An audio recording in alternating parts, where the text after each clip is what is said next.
مسلمانوں کی زمین کو ہڑپ کرنا چاہتے ہو، حرام کھانا چاہتے ہو، اس لیے ان اوقاف کو ہڑپ کرنا چاہتے ہو. لی گئی، اس کے مدرسے کو دفن کر دیا گیا، اس کو دلی بدر کر دیا گیا.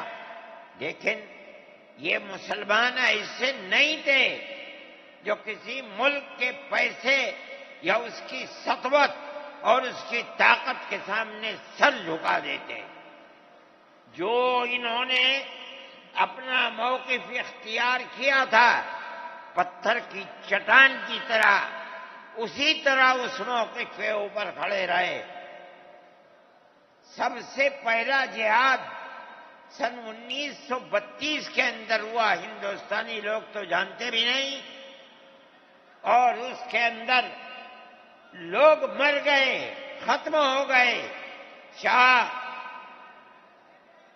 عبدالعزیز صاحب کے رشتے کے، ان کے قریب، ان کی اولاد میں شاہ اسماعیل شہید اور رائے بریلی کے شاہ احمد شہید، دونوں کے دونوں ختم ہو گئے، شہید ہو گئے بالا کوٹ کے میدان میں. لیکن پیچھے نہیں ہٹے.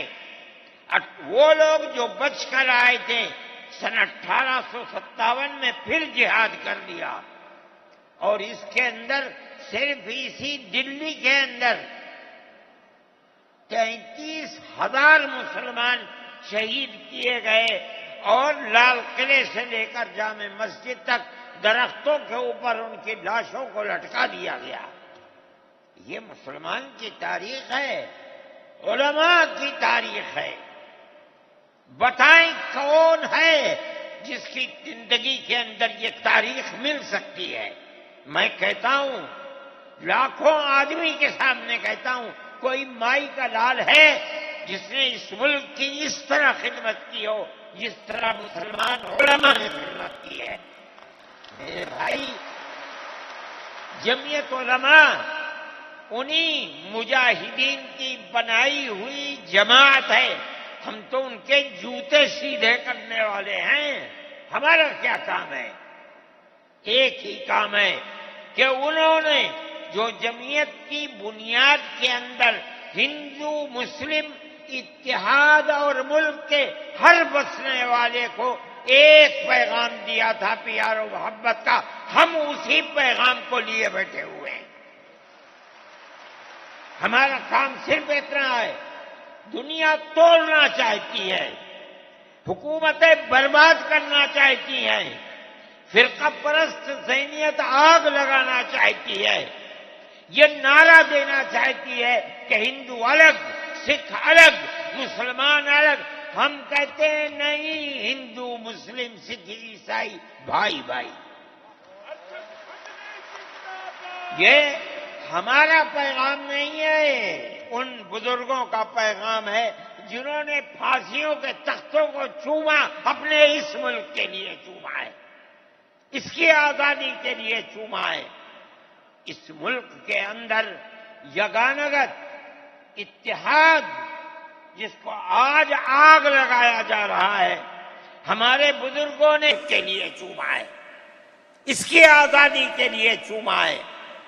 اس ملک کے اندر یگانگت اتحاد جس کو آج آگ لگایا جا رہا ہے، ہمارے بزرگوں نے اسی اتحاد کے لیے اپنی قیمتی جانوں کو قربان کیا ہے. اور ان کا مقصد یہ تھا کہ ملک آزاد ہو جائے. حکومت ایسی بننی چاہیے جو حکومت سیکولر حکومت ہو، کسی کا حق نہ جائے. کانگریس اس لیے نہیں بنی تھی، یہ 1803 کی آواز ہے کہ ملک غلام ہو گیا، جہاد کرنا فرض ہے. کانگریس کا تو وجود بھی نہیں تھا.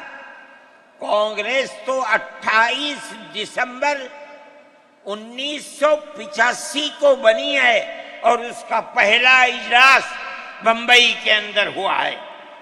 آپ لوگ سمجھیں اس کو، کانگریس ملک کو آزاد کرانے کے لیے نہیں بنی تھی. کانگریس کی تجویز موجود ہے. وہ کہتے ہیں کہ ہندو مسلم ملک کے بسنے والوں کی اس جنگ و جدال سے 2 جہاد، سن 32 کا 1857 کا، اس جہاد کے نتیجے میں جو برطانیہ کی حکومت اور ہندوستان کی حکومت میں دوری پیدا ہو گئی ہے، کانگریس کا مقصد تھا کہ اس دوری کو ختم کر دیا جائے، ملک کو اپنے گردن سے زنجیر غلامی کی نکال کر توڑ دیا جائے. کانگریس کا مقصد نہیں تھا. میں آپ سے کہتا ہوں یہ بات ہے اور کانگریس کی تجویز میں موجود ہے، کوئی اس کی تردید نہیں کر سکتا. کسی نے حضرت گنگوہی رحمت اللہ علیہ سے پوچھا کہ ایک جماعت بنی ہے جو ہندوؤں نے بنائی ہے انگریز کے ساتھ مل کر، کیا مسلمان اس جماعت میں شریک ہو سکتا ہے؟ حضرت نے فتویٰ دیا اور یہ کہا کہ جس طرح اپنے کاروبار میں ہندو مسلمان شریک ہو سکتا ہے، اسی طرح اس پارٹی کے اندر بھی ہندو مسلمان شریک ہو سکتا ہے، بشرطے کہ دین کو کوئی نقصان نہ پہنچے. اس فتوے کا نام ہے نصرت الابرار.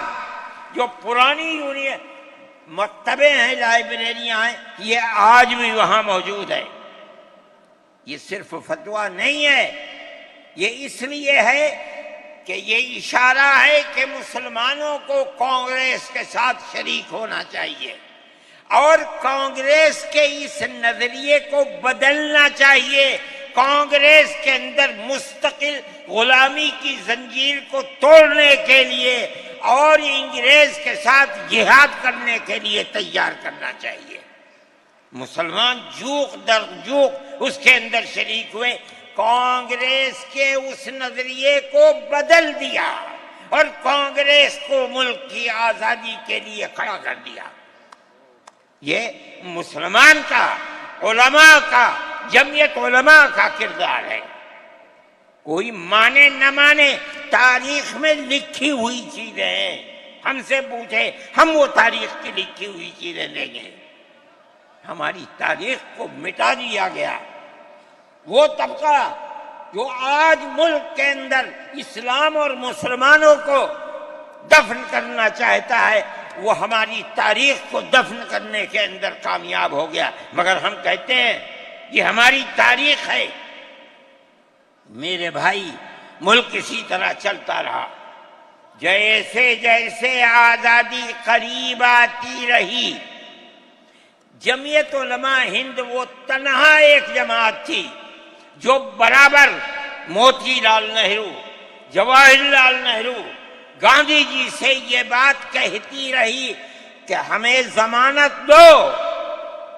ہم 143 سال ہیں ہماری زندگی، جہاد کی زندگی، ہمیں یہ ضمانت دو کہ ملک آزاد ہوگا تو اس کا کردار سیکولر کردار ہوگا، دستور سیکولر دستور ہوگا، جس کے اندر ہندو، مسلمان، سکھ، پارسی، عیسائی ہر ایک کو اپنے مذہب کے ساتھ جینے کا حق ہوگا اور حکومت کا کوئی مذہب نہیں ہوگا.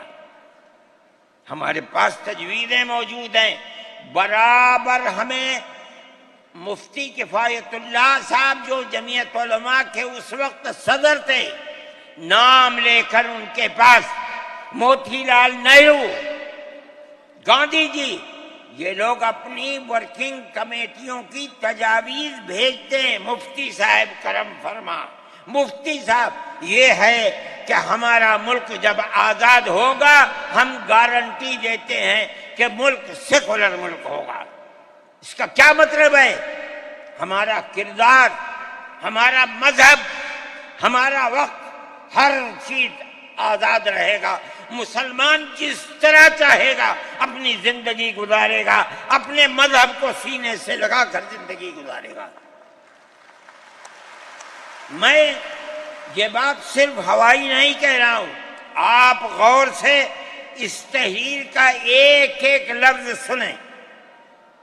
ہری پور ضلع سورت کا اجلاس عام جو 19، 20، 21 فروری 1938 میں 47 میں ملک آزاد ہوا، یہ اجلاس 1938 میں، اس سے بھی 9 سال پہلے، یعنی آج کے مقابلے میں 80 سال پہلے یہ اجلاس ہوا تھا۔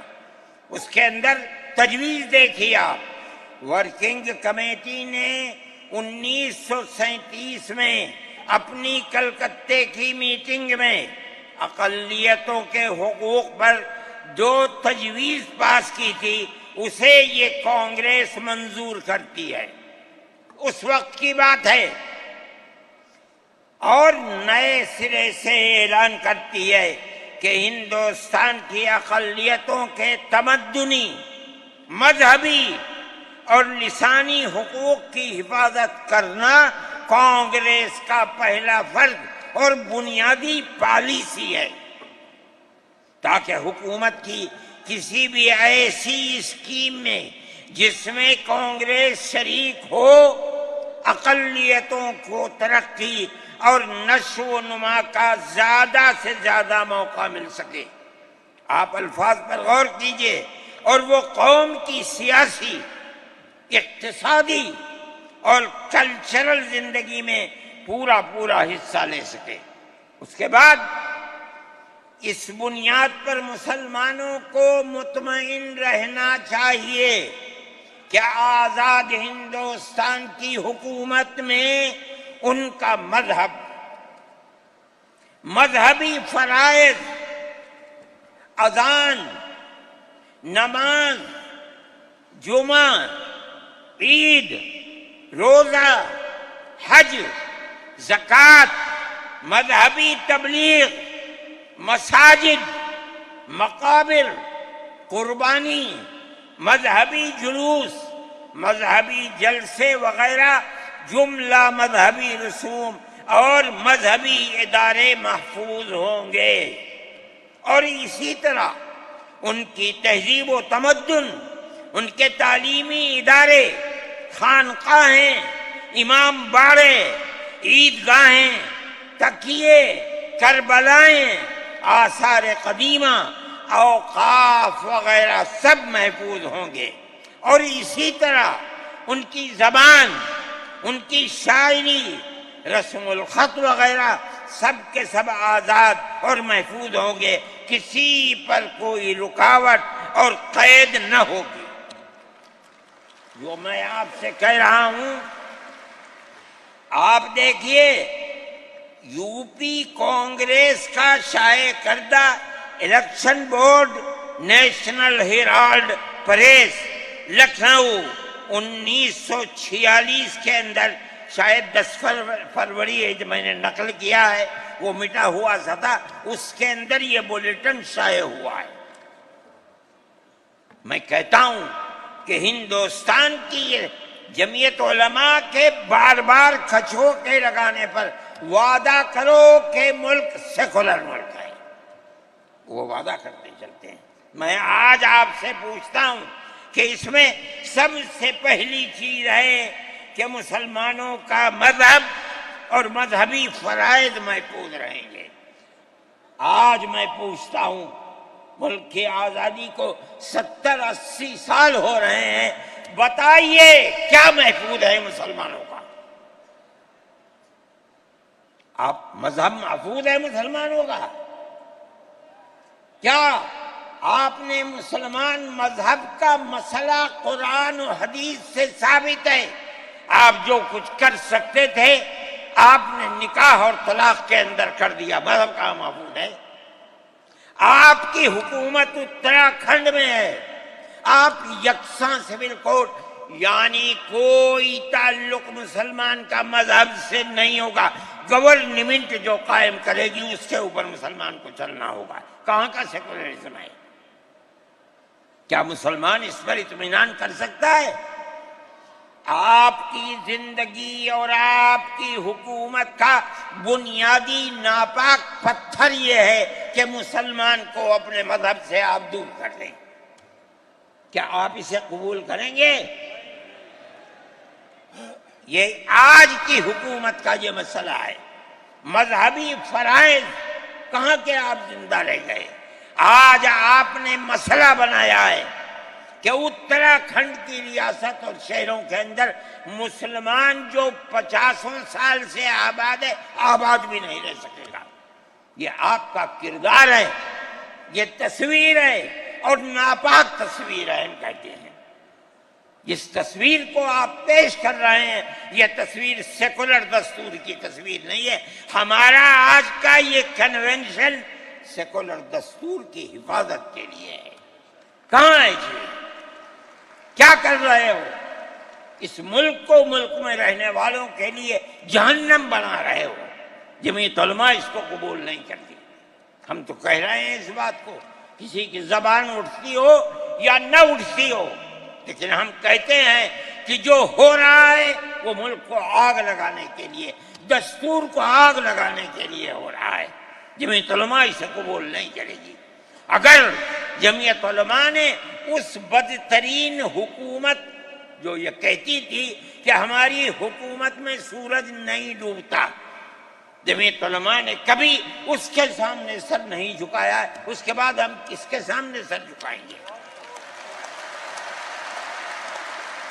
ہمارا سر صرف ایک اللہ کے سامنے جھکتا ہے اور کسی کے سامنے نہیں جھکتا. میرے بھائی، آپ ایک اس کو لیتے ہیں، میں کہتا ہوں اے کل بیٹھا، آپ کیا کہتے ہیں؟ اس کے اندر جہاں ہے وہاں اسی طریقے سے اوقاف وغیرہ سب محفوظ ہوں گے. اوقاف محفوظ ہیں. یہ آپ کے سامنے حضرت مولانا بیٹھے ہوئے ہیں، تقریر کی ہے. اوقاف کو ہڑپنا چاہتے ہیں.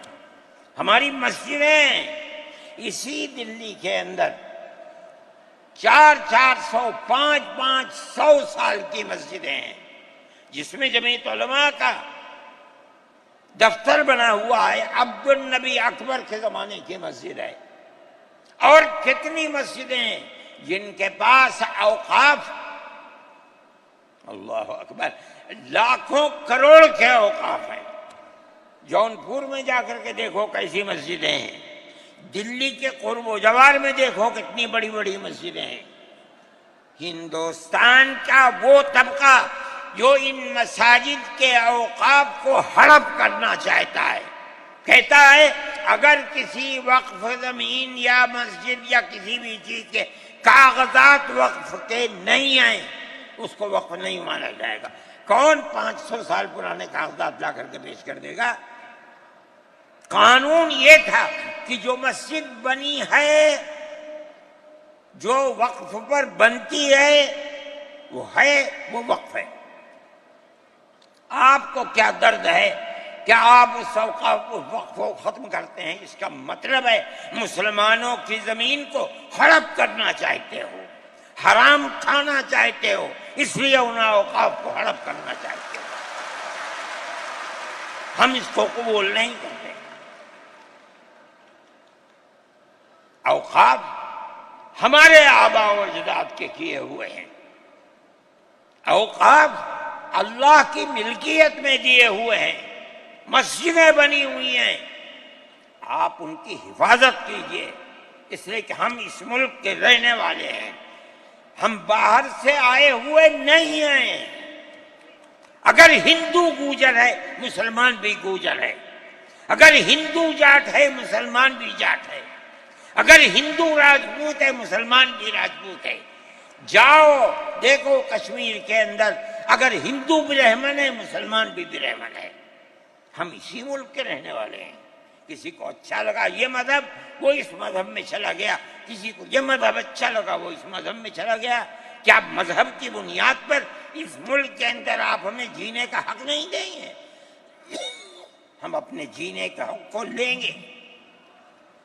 آپ نے جس سیاست کو اختیار کیا، آپ 2 الیکشن پہلے دیکھیے کس قوت کے ساتھ بی جے پی آئی تھی. آپ نے جس پالیسی کو اختیار کیا، سیکولرزم کو آگ لگانی چاہیے، اس کا نتیجہ اس الیکشن میں کیا ہوا؟ بی جے پی ہار گئی۔ میں کہتا ہوں کہ اگر چندرا بابو نائیڈو کی بیساکھی نہ ہوتی اور ادھر نتیش کمار کی بیساکھی نہ ہوتی تو بی جے پی گورنمنٹ نہیں بنا سکتی تھی۔ کیوں ہوا؟ وہ جو 14 سال پہلے اتنی قوت کے ساتھ آئی تھی کہ لگتا تھا کسی دوسری جماعت کا چراغ ہی نہیں جل رہا ہے، وہ چراغ آج بجھ کیسے گیا؟ اس پالیسی کی وجہ سے۔ ملک کی پالیسی اگر بھائی بھائی کی ہوگی ملک زندہ رہے گا۔ ایک باپ کی اولاد 5 4 3 اگر پیار و محبت کے ساتھ رہیں گے وہ گھر آباد رہے گا، اگر دشمنی ہوگی سب برباد ہو جائیں گے۔ ہماری یہ پالیسی ہے کہ ہندو، مسلمان، سکھ، عیسائی سب ایک دوسرے کے ساتھ بھائی بھائی ہیں۔ آپ اس پالیسی کو کیوں مخالفت کرتے ہیں؟ ہم اسی طرح چلتے ہیں۔ جمعیت علماء ہند کا یہی کردار ہے،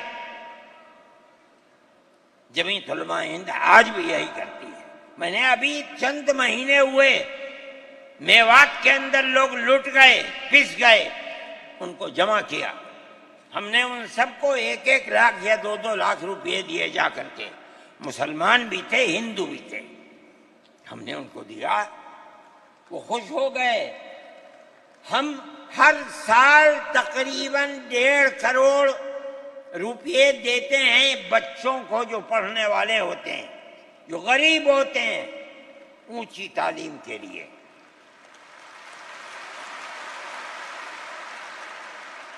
اس کے اندر مسلمان بچے بھی ہوتے ہیں، ہندو بچے بھی ہوتے ہیں۔ جمعیت علماء ہر ایک کی مدد کرتی ہے۔ بنیاد نہ بنائیں اور وہ جو گھروں سے باہر نکلے ان پر نقض امن کی بنیاد۔ آج بنگلور کے اندر جو یہ واقعہ 3 سال پہلے ہوا تھا، جو کرنے والا تھا وہ آزاد پھر رہا ہے، اور میں سمجھتا ہوں کہ 63 یا 64 لوگ 3 سال سے جیلوں کے اندر پڑے ہوئے ہیں، صرف اس لیے کہ جو نقض امن کرنے والا ہے اسے تو آپ نے آزاد چھوڑ دیا، اور جو احتجاج کرنے والے تھے ان سے آپ کو جیل میں بھر دیا۔ ہم اس چیز کو اس ملک کے امن کے خلاف سمجھتے ہیں۔ میرے بھائی، بلڈوزر چلانا یہ بھی ایک چیز تھی۔ آپ قانون کے خلاف ہونے پر بلڈوزر چلاتے ہیں، چاہے ہندو کا گھر ہو، چاہے مسلمان کا گھر ہو، چاہے عیسائی کا گھر ہو، ہم اسے بھی برا سمجھتے ہیں۔ آپ نوٹس دیجئے، چند دن کی مہلت دیجئے، کل آپ نے نوٹس لگایا آج لگا دیں، خراب ہے۔ لیکن آپ دیکھ لیجئے 95% گھر مسلمانوں کے ہیں، پوری روڈ کے اوپر، جہاں مکانات کہتے ہیں کہ اپنی جگہ سے بڑھے ہوئے ہیں، مسلمانوں کے بھی ہیں، ہندوؤں کے بھی مکانات ہیں۔ آپ صرف مسلمان کے مکان توڑ دیں، پھر دوسری مصیبت کیا ہے کہ اس مکان کے اندر مان لیجئے بوڑھے ماں باپ رہتے ہیں، جس کو آپ نے پکڑا ہے، کوئی غلطی ہوئی ہے، اس کے بیوی اور بچے رہتے ہیں اس مکان میں، غلطی اس ایک آدمی سے ہوئی، آپ پورے مکان کو گرا دیں، ماں باپ کہاں جائیں گے؟ ایسے مکانات کو گرا دیا جس میں وہ کرائے پر رہتے تھے، وہ ان کا مکان بھی نہیں، آپ نے گرا دیا۔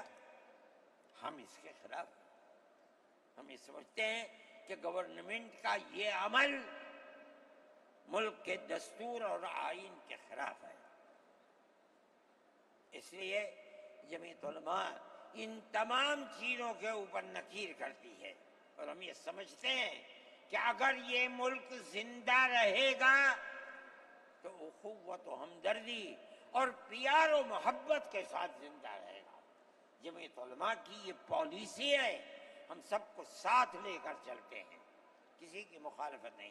یہ پنڈت جی بیٹھے تھے، شاید چلے گئے، تھک کے آئے، استنجے کو گئے کہ تبڑا ٹیکا لگا ہوا ہے، کہنے لگا میں تو آیا ہوں جلسے میں شریک ہوں گا۔ میں نے کہا کوئی دیکھے گا تو کیا کہے گا؟ لگا جی کہنے دو جو چاہے کہے، میرے تعلقات سب سے ہیں، میں ہر ایک سے اپنے تعلقات، چاہے کوئی ہندو ہو چاہے مسلمان ہو، میں نے اپنے بچپن میں دیکھا ہے کہ حضرت رحمۃ اللہ علیہ کے پاس ہندو بھی آتے تھے، مسلمان بھی آتے تھے۔ میں نے یہ بھی دیکھا ہے کہ ایک گاؤں کے اندر جبیرن میں حضرت کار سے جا رہے تھے، میں بیٹھ گیا، وہاں جا کے میں نے دیکھا کہ ایک ہندو جو اس گاؤں کا پڑھا لکھا آدمی تھا، ہو سکتا ہے حضرت کے ساتھ کہیں جیل میں ہو، اس کے یہاں اس زمانے کے اندر جب پانی نکالنے کے لیے انجن کا رواج نہیں تھا، اس نے لگایا اور حضرت کو بلایا تھا کہ حضرت اس کے اندر بسم اللہ کر کے شروع کر دیں۔ حضرت کا بڑھاپا تھا، وہ اسے چلانے، تو وہ بھی لگا اور بھی لوگ لگے اور حضرت بھی لگے اور اسے چلایا اور پانی نکلنے لگا۔ یہ تعلقات تھے، ہم آج بھی اسی کے اوپر قائم ہیں۔ بغیر پیار و محبت کے ملک نہیں چلے گا، آپ کو یہ چلانا پڑے گا۔ آپ اسلام اور مسلمان کی مخالفت کریں اور اسے برباد کریں، یہ چیز نہیں چلے گی۔ میں اس سلسلے کے اندر جو گٹھ بندھن کی پالیسی ہے میں اس کو اچھا سمجھتا ہوں۔ ایک طرف تو یہ کردار ہے گورنمنٹ کا جو آپ کے سامنے پیش کیا جا رہا ہے، دوسری چیز الیکشن کے زمانے کے اندر جو انڈیا گٹھ بندھن نے اپنا مینیفیسٹو شائع کیا، میرے پاس یہ چیز پہنچی کہ راہل گاندھی جی نے یہ کہا ہے کہ ہماری حکومت اگر بنے گی تو ہم ہر اقلیت کو اپنے مذہب کے اوپر چلنے کی آزادی دیں گے۔ میں نے ان کی اس بات کو قدر کی نظر سے دیکھا اور میں نے یہ اعلان کیا کہ اس اعلان کے بعد مسلمان کو اس گٹھ بندھن کی جس میں رہ کر اس کو آزادی ملتی ہے اپنے مذہب کی، اس کو ووٹ دینا اپنے ملک اپنے دین کی حفاظت کے مرادف ہے۔ اور مجھے بڑی خوشی ہے کہ سارے ہندوستان کے مسلمانوں نے ایک جٹ ہو کر کے گٹھ بندھن کو ووٹ دیا اور گٹھ بندھن اس طرح سے آگے نکلا اور بی جے پی ہار گئی۔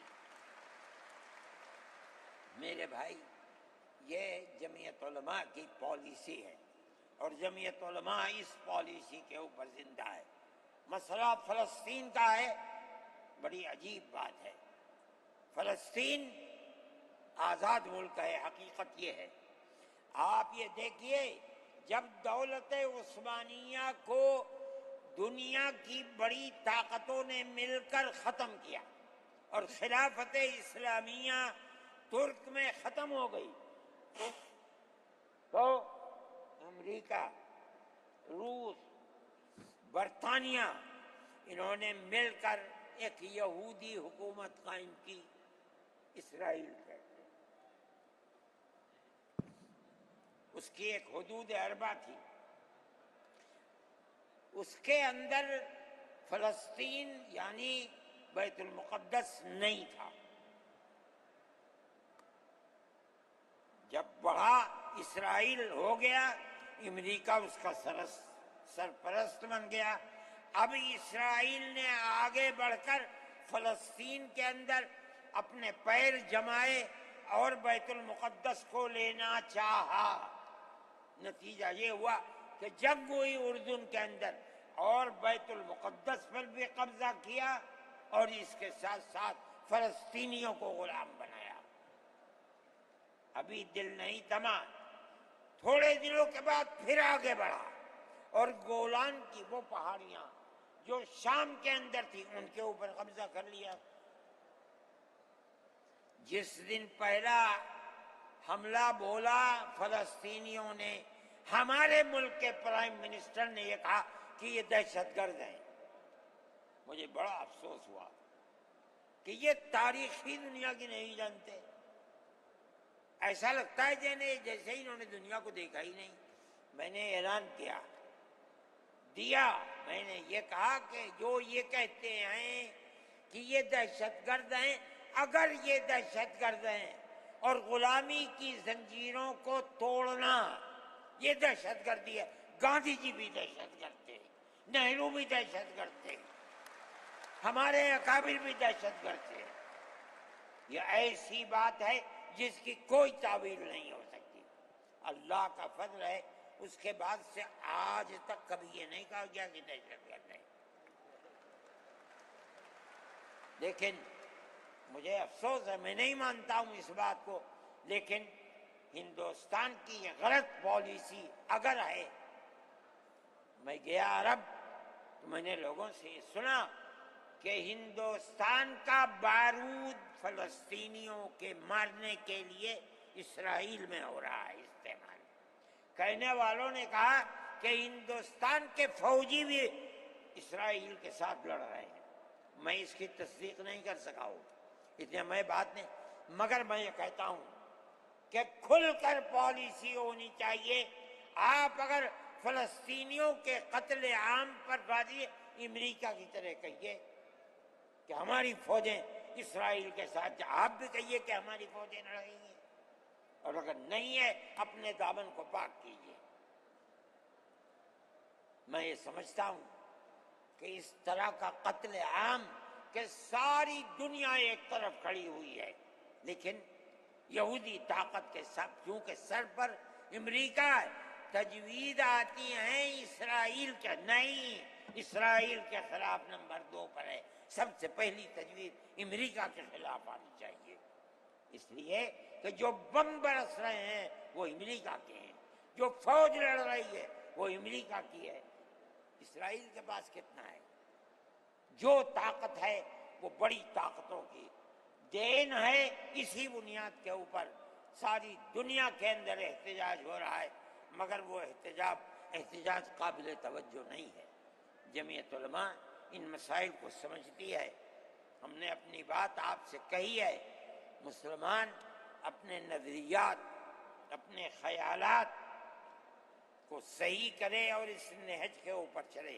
میں پھر کہتا ہوں، آپ ہندو مسلم اتحاد، آپ جس گاؤں میں ہیں وہاں اتحاد رکھیے، اپنے کھیت میں ہیں وہاں اتحاد رکھیے، بازار میں بیٹھے ہیں وہاں اتحاد رکھیے، جہاں دنیا کے اندر ہے مذہب کی بنیاد پر نہیں، ہندو مسلم بھائی بھائی اسی اتحاد کی بنیاد کے اوپر چلیے۔ اگر آپ چلیں گے تو آپ اپنے ملک کے وفادار ہیں اور آپ صحیح راستے پر چلنے والے ہیں، اور اگر آپ وہ پالیسی خدا نخواستہ جو فرقہ پرست نظریے کی پالیسی ہے، اگر آپ اسے اپنائیں گے ملک تباہ ہو جائے گا، برباد ہو جائے گا۔ میں انہی نظریات کے ساتھ آپ حضرات سے اجازت لیتا ہوں اور اپنے ان احباب کا شکریہ ادا کرتا ہوں جنہوں نے توجہ دلا کر گھر گھر جا کر اپنے بھائیوں کو اس اجلاس میں آنے کے لیے آمادہ کیا ہے، جمعیت علماء کا پیغام پہنچایا ہے، اور ان لوگوں نے یہاں آ کر اس اجلاس کی رونق کو بڑھایا۔ میں شہر دلی کے ان لوگوں کو جنہوں نے 25,000 لوگوں کو جو سیدھے رام لیلا گراؤنڈ میں پہنچے تھے ان کے ناشتے کا بندوبست کیا، اور جمعیت علماء کے آواز پر آنے والوں کے لیے محبت کا معاملہ کیا، میں ان کو بھی دلی شکریہ ادا کرتا ہوں۔